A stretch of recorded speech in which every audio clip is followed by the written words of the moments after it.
nasa 20 volt something lang. So kaya pala daw hindi umaandar yung compressor. Ganito kasi yung mga kamaster, kaya nagkakaganon. Yun lang ang binigyan niyang voltahe kasi nga may problema sa compressor. Kahit sa ibang system yung mga kamaster, pag may problema, yun lang ibibigay niyang mababa ng voltahe kaya hindi makabirit yung compressor. So ngayon, ipapakita ko sa inyo mga kamaster, meron tayong bago. Ayan, ito may bago tayo. Titistingan muna natin ito, ipakita ko sa inyo. So yan, pinaandar natin, pakita niyo yung voltahe.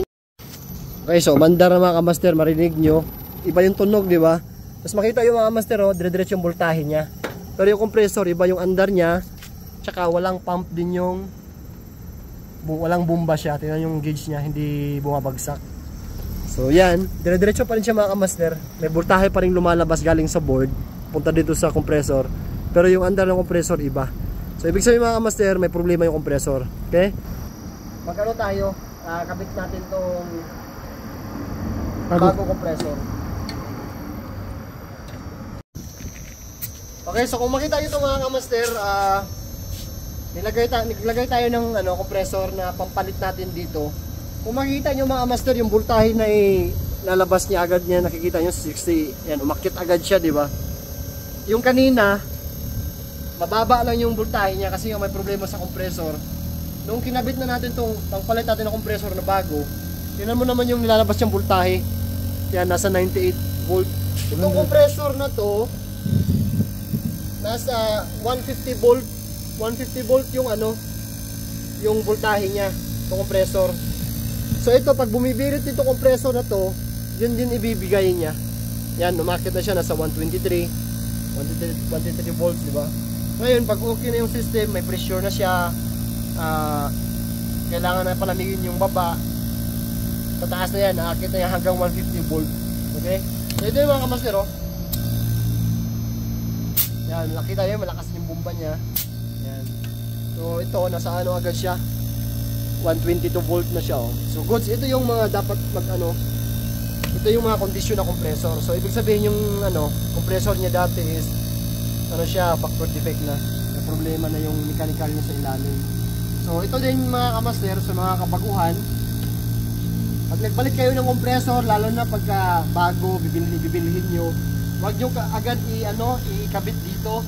So ang gagawin nyo, ganito nyo gawin nyo, kabitan nyo ng wire, pandarin nyo muna yung compressor kung okay yung bomba nya. Yan, ganito, suction nya, yung discharge nya malakas, so ibig sabihin goods yan. So dahil ngayon, sure na tayo na may problema sa compressor, kakabit na natin ng bago, i-off na natin. Let's go! Okay, so after natin makabit mga kamaster yung bago compressor, so yun yung luma. Ayan, yun yung luma. Ayan, yun yung luma. So kinargahan na rin natin ng refrigerant. Ayan, 410, baliktad talaga. Ayan, so papaanda rin na natin. Pakita ko sa inyo mga kamaster yung yung voltahe niya ngayon, mariread niya. Hindi na yan katulad dati. Okay, so yan, umandar na mga kamaster, marinig nyo na. Yan, kita nyo, taas agad akit yan, hintayin natin akit pa yan. So yan mga kamaster, yan, nakita nyo mga kamaster, dire-diretso na andar ng compressor, umakit na rin yung voltahe niya. Yan, ito yung UVW na galing sa board, dito sa board niya, tapos itong wire papunta dito sa compressor. Yan, makita nyo mga kamaster, umakit na siya. Bumibirit na yung compressor.